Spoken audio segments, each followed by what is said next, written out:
1995, Henri Konan Bédié, successeur constitutionnel du président Félix Houphouët-Boigny, organise les premières élections présidentielles libres. Le scrutin est boycotté par l'opposition, notamment Laurent Gbagbo et Alassane Dramane Ouattara. On en sort avec des tensions profondes autour de la transparence électorale et du très controversé concept d'ivoirité.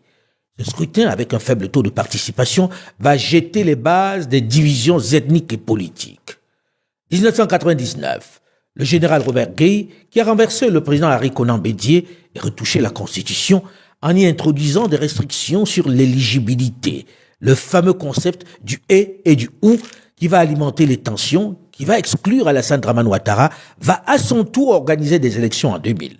Scrutin qui va à nouveau embraser la Côte d'Ivoire après que Laurent Gbagbo ait été déclaré vainqueur. Robert Gueye, qui conteste ces résultats, est forcé de quitter le pouvoir. Mais ces événements vont plonger la Côte d'Ivoire dans une période de violence, avec des affrontements meurtriers entre manifestants et forces de l'ordre. Ces crises vont laisser des traces profondes dans le paysage politique ivoirien. 2010, après une décennie de tensions, les élections sont organisées sous supervision internationale. La CEI, la Commission électorale indépendante, proclame Alassane Dramane Ouattara vainqueur.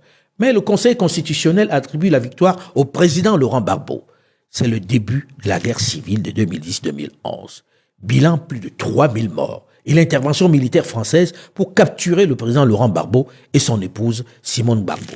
2020, après la mort de son dauphin Amadou Gon Coulibaly, le président Alassane Dramane Ouattara se présente pour un troisième mandat très controversé. Le président Laurent Gbagbo et d'autres figures politiques ne peuvent se présenter suite à leur détention à la Cour pénale internationale. Ces élections sont émaillées de violence, plus de 80 morts, et des arrestations des figures de l'opposition et restrictions des libertés politiques.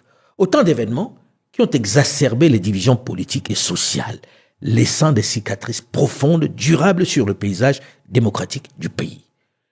2025 enfin, les mêmes causes risquent de produire les mêmes effets. À moins de 6 mois de l'élection présidentielle d'octobre 2025, la scène politique ivoirienne traverse à nouveau une période de turbulence marquée par des contestations autour de la commission électorale indépendante. Mais également l'exclusion de certains poids lourds de la politique ivoirienne. Faut-il craindre de nouvelles violences? La Côte d'Ivoire souffre-t-elle de ce que certains appellent déjà la malédiction des élections?